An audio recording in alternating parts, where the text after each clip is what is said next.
Could it be a nail in a Liberal coffin? I'm Cynthia Mulligan at Queen's Park. A damning report today by Ontario's financial watchdog, Auditor General Bonnie Lysyk.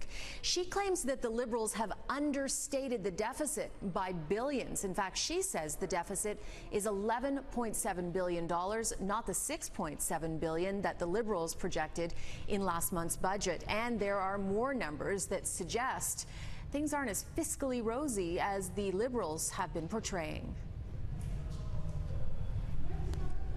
Lysyk says the deficit forecast for next year is $12.2 billion, not $6.6 billion as the finance minister predicted. And the following year, in 2021, it will be $12.5 billion, not $6.5 billion that the Liberals claim. Now, the Liberals are disputing the AG's report, and they're just calling this simply an accounting dispute. And it largely relates to whether the government can claim two provincial pensions as assets. The government says they can. The Auditor General says they can't.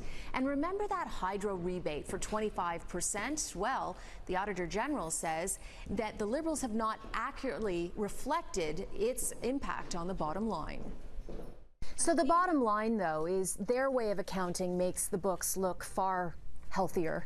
Your way of accounting makes it look like we have a much bigger deficit in the future and things aren't so rosy. You know, with respect to the Fair Hydro Plan, we know that the intent was to try and design an accounting and financing structure that would, you know, keep the bottom line from being impacted by a policy decision and keep net debt from going up.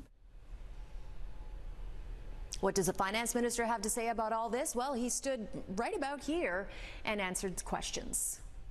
Minister, are you fudging the numbers? Ontario has been noted for having the most transparent numbers by Conference Board of Canada. Everything that is happening in Ontario is fully disclosed and transparent. The dispute is between professional accountants and the auditor, not us. And of course, the timing couldn't be better for the opposition. The PCs and NDP wasted no time 6 weeks before the election condemning the Liberals.